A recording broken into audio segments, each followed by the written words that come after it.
Assalamualaikum, my name is Sahar. Welcome to Ideal Academy Tutorial Class Part 1 Chapter Number 2। हमने देखा vectors को, हमने last lectures में देखा। उसके बाद हमने देखा कि वेक्टर की रिप्रेजेंटेशन किस तरह करते हैं। रेक्टेंगुलर कोऑर्डिनेट सिस्टम को 2D 3D में हमने डिस्कस किया। अब हम देख लेते हैं कि हमने वेक्टर्स को, ये तो कह दिया कि उसकी मैग्नीट्यूड के साथ साथ उसकी डायरेक्शंस का भी होना ज़रूरी है। अब जो वेक्टर्स होते हैं उनको हम किस तरह ऐड कर सकते हैं, तो हमारे पास क्या है, हेड टू टेल रूल है, जिसके ज़रिए हम वेक्टर्स को ऐड कर सकते हैं। कंसीडर मैंने कर लिया एक वेक्टर ए और दूसरा वेक्टर बी, ठीक है। अब इन दोनों वेक्टर्स को मैंने ऐड करना है, तो मैं क्या करूँगी, वेक्टर ए लिया, उसकी जो हेड है उसको बी वेक्टर की टेल के साथ कंसाइड करवा दिया। अब मैंने एक थर्ड वेक्टर लेना है जिसने इन दोनों वेक्टर्स को ऐड करना है। तो मैंने क्या किया, जो थर्ड वेक्टर लिया, वेक्टर ए की जो फर्स्ट जो हमारे पास वेक्टर था उसको थर्ड वेक्टर की टेल के साथ और जो सेकंड वेक्टर था उसके हेड के साथ ज्वाइन करवा दिया। तो ये हमारे पास आ गया r is equal to A plus B, यानी कि दोनों वेक्टर्स का रिजल्ट है। अब आ जाती है आगे कम्यूटेटिव प्रॉपर्टी। कम्यूटेटिव प्रॉपर्टी क्या होती है, A plus B is equal to B plus A करें, यानी कि लेफ्ट हैंड साइड का जवाब राइट हैंड साइड के इक्वल आ जाए। तो अब हम इसको वेक्टर की फॉर्म में देख लेते हैं। सेम इसी तरह हमने दो वेक्टर्स ले लिए, एक वेक्टर ए ले लिया और दूसरा वेक्टर बी ले लिया। अब हमने क्या किया, जितना ये किया इसमें हमने राइट हैंड साइड को भी ऐड करवा देना है। पहला वेक्टर लिया, दूसरा वेक्टर लिया, तीसरा वेक्टर लिया। अब मैंने क्या किया, एक और वेक्टर ले लिया, बी वेक्टर ले लिया, जिसको मैंने क्या किया, फर्स्ट जो मेरे पास वेक्टर था उसकी टेल और जो रिजल्टेंट वेक्टर था उसकी टेल के साथ इस वाले को ज्वाइन करवा दिया। उसके बाद मैंने क्या किया, जो वेक्टर ए लिया है उसको बी वेक्टर की टेल के साथ और फिर जो मेरे पास इन दोनों वेक्टर्स के हेड था उसको साथ उसको ज्वाइन करवा दिया। तो मेरे पास ये क्या आ गया, A plus B is equal to B plus A. दोनों साइड्स का मेरे पास ये आ गया वेक्टर्स को ऐड करने का तरीका, हम किस तरह दोनों साइड्स को ऐड कर सकते हैं।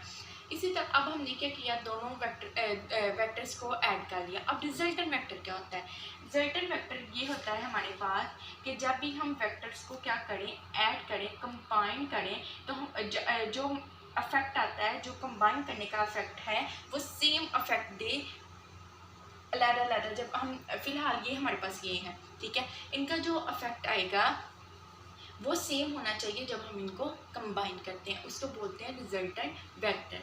अब आगे आ जाए वेक्टर सब्ट्रैक्शन। तो वेक्टर सब्ट्रैक्शन में हम क्या लेंगे, कोई से भी दो वेक्टर लेते हैं, एक वेक्टर ए और एक वेक्टर बी, जिसकी जो डायरेक्शन है वो अपोजिट होगी।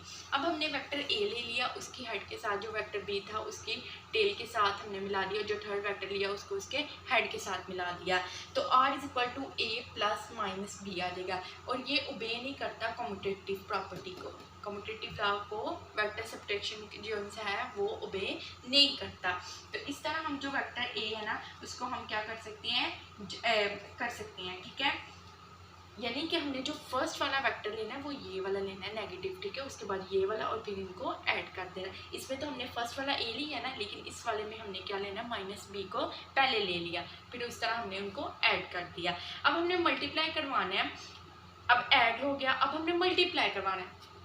तो मल्टीप्लाई वेक्टर को हम किसी भी स्केलर के साथ करवाएंगे तो किस तरह आएगा, जब भी हम पॉजिटिव नंबर के साथ करवाएंगे किसी भी वेक्टर को, वेक्टर लेट कर लेती हूँ, वेक्टर मेरे पास ए है, ठीक है, उसको मैं किसी भी नंबर के साथ, नंबर 2 हो सकता है, 3 हो सकता है, कोई भी हो सकता है, लेकिन जो पॉजिटिव नंबर होगा वो ग्रेटर देन 0 होना चाहिए और नेगेटिव में बात करें तो वो लेस देन 0 होना चाहिए। जब मैं पॉजिटिव की बात करती हूँ तो एक तो नंबर जो है वो 0 से बड़ा होना चाहिए, दूसरा वो उसी डायरेक्शन में होना चाहिए जिस डायरेक्शन में ए की डायरेक्शन होगी, जिस तरह मेरे पास 2a है।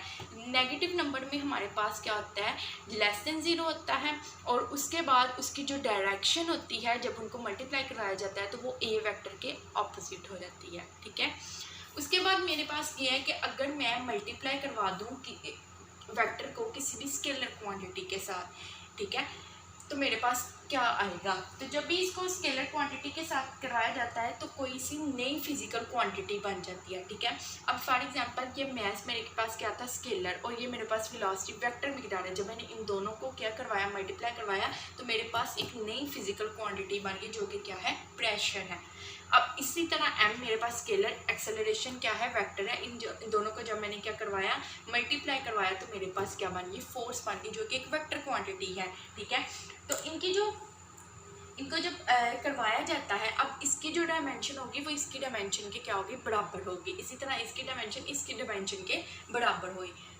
अब ये था हमारे पास कि हम वेक्टर्स को किस तरह ऐड कर सकते हैं। अगर आपको इसमें कोई भी चीज़ का मसला आए, कोई किसी भी किस्म का कोई क्वेश्चन हो, तो कमेंट बॉक्स में पूछ सकते हैं।